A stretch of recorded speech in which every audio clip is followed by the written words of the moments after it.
Merci beaucoup. Nous allons prendre Désiré Ntaïra, qui est membre du COREP, mais qui est aussi enseignant. Tout à fait. Je suis très content de participer. Je me dis, où est-ce que nous sommes, nous Congolais? Est-ce qu'avec ce genre de discussions, de débats, lorsqu'on entend notre collègue Kimbumbu Marcelin s'exprimer avec imprécision, avec émotion, est-ce que ce débat peut, vous pensez que vous pouvez être devant les politiciens véreux avec ces discours, vous pensez que vous pouvez les convaincre? Et moi je vous dis, pour votre information, quand vous débattez face à Madame Judith Assina, il faut être prudent. Non, Assina. Vous avez suivi comment elle est en train de vous poser des questions pièges et vous y tombez. Malheureusement. Non, ce ne sont pas des questions pièges, mais ce sont des questions que se pose la population. Oui, moi je vais dire ceci. Il a d'abord dit qu'ils ont demandé $500 ou rien. Les salaires descendent $500. Pour lui, $500, c'est le salaire décent. Décent, c'est-à-dire les salaires qu'il faut pour qu'on vive mieux. Collègues, je vous informe que $500, c'est rien par rapport à ce que les gens pour lesquels vous votez, nous votons, qui vont avoir 21 000, 33 000, $500, c'est rien. Je condamne d'abord cet esprit minimaliste. Ça, c'est la première chose.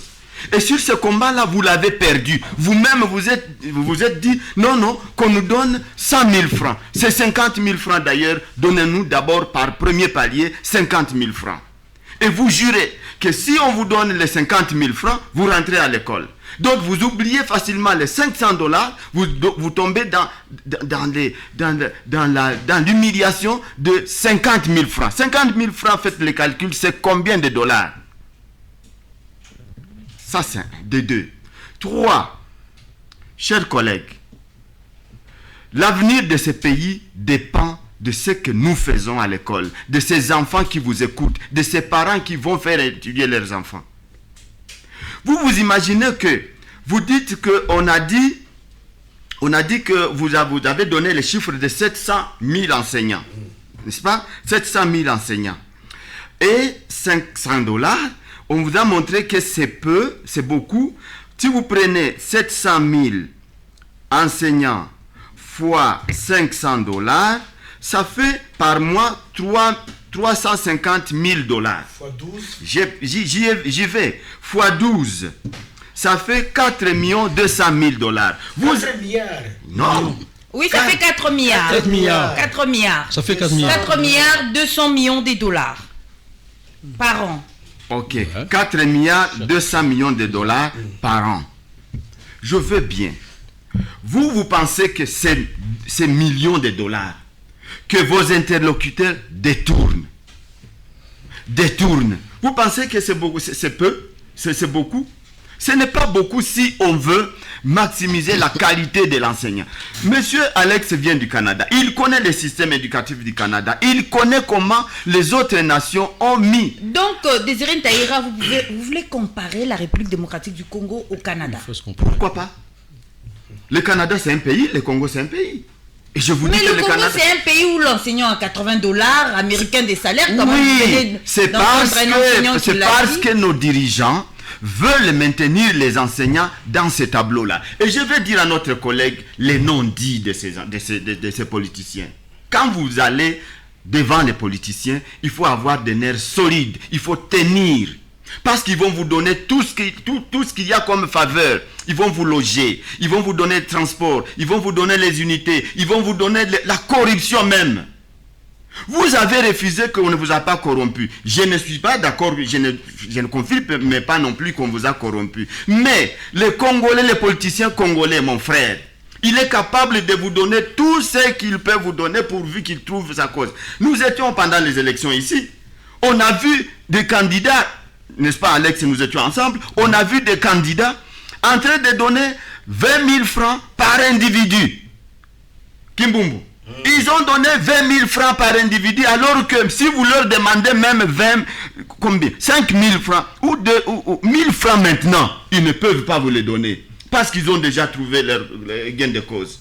Vous, enseignants, vous, mon collègue, n'est-ce pas vous qui acceptez que ces gens vous corrompent, vous votez pour eux, vous passez des nuits et des jours en train de voter pour eux, et aujourd'hui, voilà qu'ils Mais est-ce que vous pensez qu'avec ces salaires-là, avec ces montants, cet ajout du gouvernement congolais, l'enseignement en République démocratique du Congo peut s'améliorer? Ça ne peut pas s'améliorer.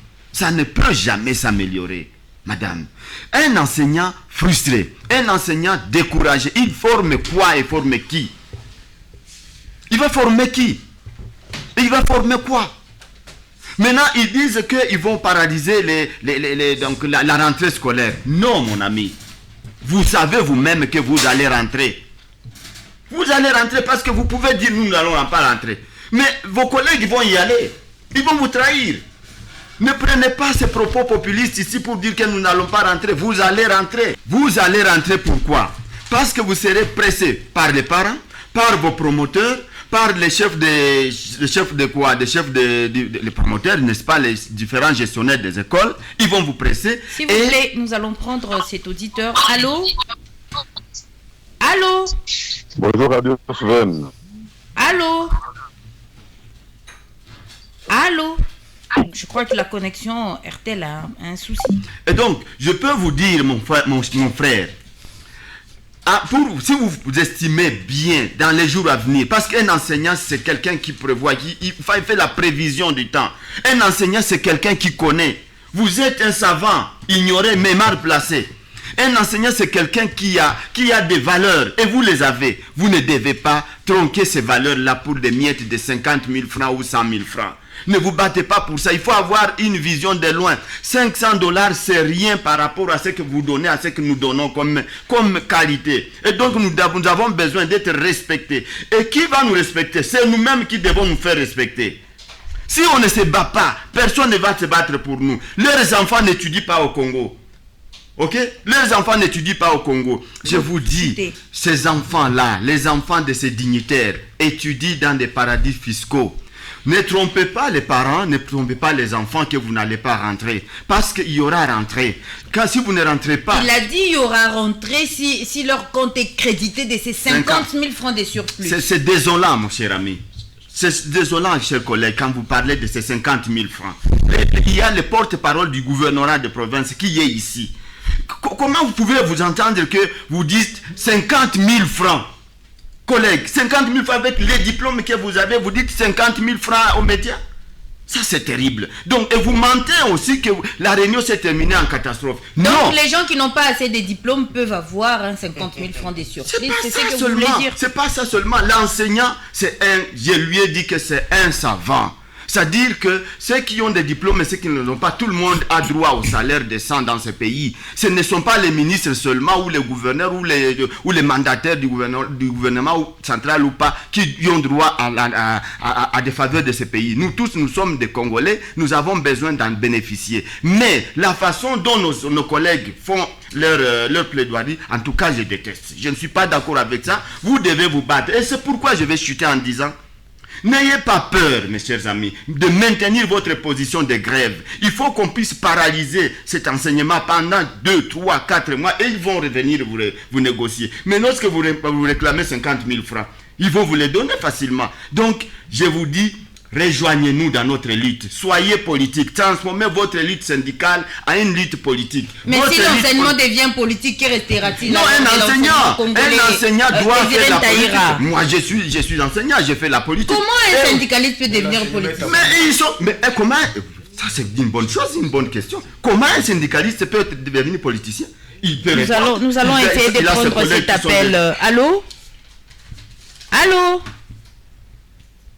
Allô? Allô? Apparemment, RTL, c'est grave. Hein? Il a ses collègues qui sont membres des partis politiques. Et si les enseignants admettaient de créer un parti politique, oui, pourquoi pas? Un parti politique. Je vous dis bien, mon ami, il faut être grand dans ce pays. Il faut pas négocier en position de faiblesse.